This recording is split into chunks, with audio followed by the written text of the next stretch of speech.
2005, 2009 এবং 2015 এই তিনটা পে স্কেল আমি পেয়েছি। এই তিনটা পে স্কেল কিভাবে বাস্তবায়িত হয়েছে সেই হিস্ট্রিটা একটু শুনুন সবাই মন দিয়ে। তার আগে সবাই ভিডিওটা শেয়ার করুন, লাইকটা শেয়ার করুন।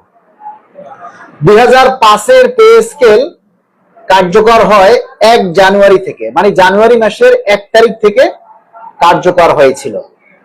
সেই পে স্কেলের প্রজ্ঞাপন হয়েছিল 5 মাস পর, মানে 28 মে। 28 মে প্রজ্ঞাপন হয়েছিল 2005 পে স্কেলের, কিন্তু বাস্তবায়ন হয়েছিল 1 জানুয়ারি থেকে। 1 জানুয়ারি থেকে আপনার এই 28 মে পর্যন্ত এই যে প্রায় 6 মাস এই টাকাটা বা 5 মাস এই টাকাটা সবাই বকেয়া হিসেবে এককালীন পেয়েছিল। 2005 পে স্কেল বাস্তবায়ন হয়েছিল 2 ধাপে, মানে 2 ধাপ বলতে 3 ধাপে। 3 ধাপ কিরকম? জানুয়ারি থেকে 75% বেসিক ভেঙে দেওয়া হয়েছে, তার 6 মাস পর অর্থাৎ জানুয়ারি থেকে 75% এবং 1 জুলাই থেকে দেওয়া হয়েছিল বাকি 25%, মানে 6 মাসের মধ্যে 100% বেসিক বাস্তবায়ন করেছিল। এবং তার পরবর্তী জুলাইয়ের 1 তারিখে অন্যান্য সকল ভাতাগুলি দেওয়া হয়েছিল। তাহলে কয়দিনে কার্যকর হয়েছিল?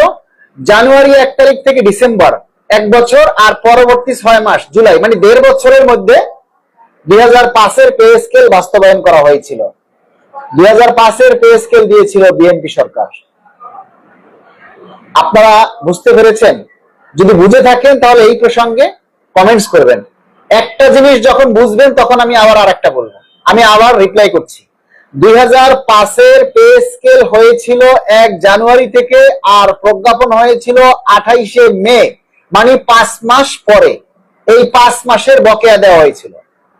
1 জানুয়ারি থেকে 75% বেসিকের এবং পরবর্তী 6 মাস 1 জুলাই থেকে বাকি 25% দিয়ে শতভাগ বেসিক বাস্তবায়ন করা হয়েছিল। এবং পরবর্তী অর্থ বছর 2006 সাল থেকে অন্যান্য ভাতাসমূহ কার্যকর করা হয়েছিল। বিএনপি সরকার 2005 পে স্কেল বাস্তবায়ন করেছিল।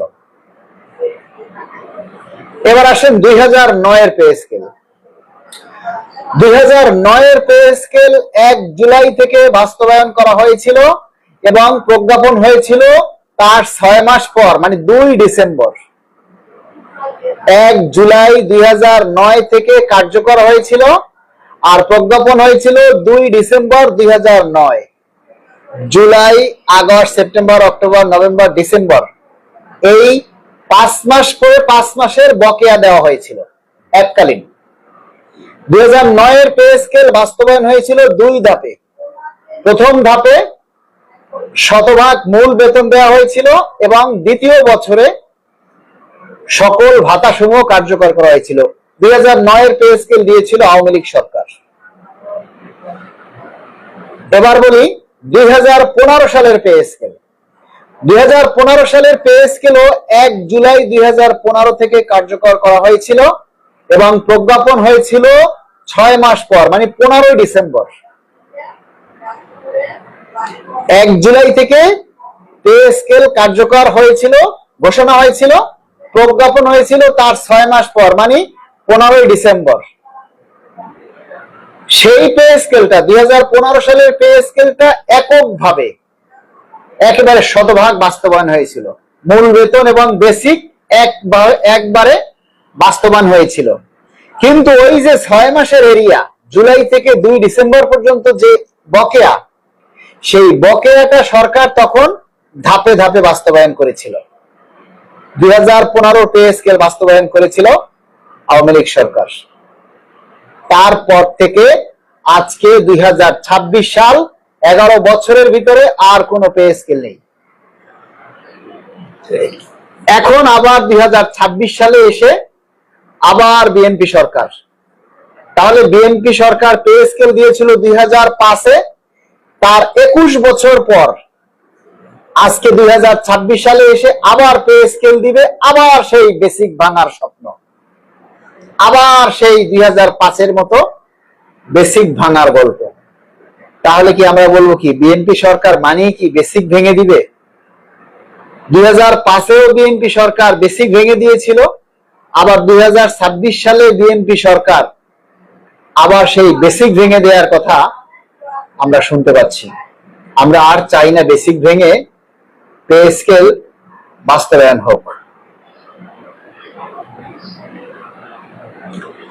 আমরা এই সরকারের কাছে আমরা অনুরোধ করতে চাই যে এবারের যে পে স্কেল, সেই পে স্কেলটা যেন এককভাবে 2015 সালের মতো একসাথে বাস্তবায়ন হয় এবং আপনারা সবাই তার পক্ষে জোর দাবি জানান। দেখেন, একটা দাবি নিয়ে 100 জনে বলা আর 1000 জনে বলা এক কথা নয়। একটা দাবি নিয়ে 100 জনে বলা আর 1 লক্ষ মানুষ একসাথে বলা এক কথা নয়। আমরা আজও 1 লক্ষ মানুষের মতামত বা 1 লক্ষ মানুষের কোনো কমেন্টস আমরা আমাদের কোনো দাবির প্রচারে পাইনি। সবাই কি দুর্নীতিবাজ? সবাই কি অবৈধ ইনকাম করেন? সবার কি ঘুষ খাওয়ার সুযোগ আছে? তাহলে আপনারা কেন নীরব আজকে? আপনারা কি উপনিবেশিক শাসন ব্যবস্থার আমলে? আপনারা কি সেই ব্রিটিশ শাসনের আওতায় পড়ে গেছেন? তাহলে আজকে আপনারা কেন চুপ?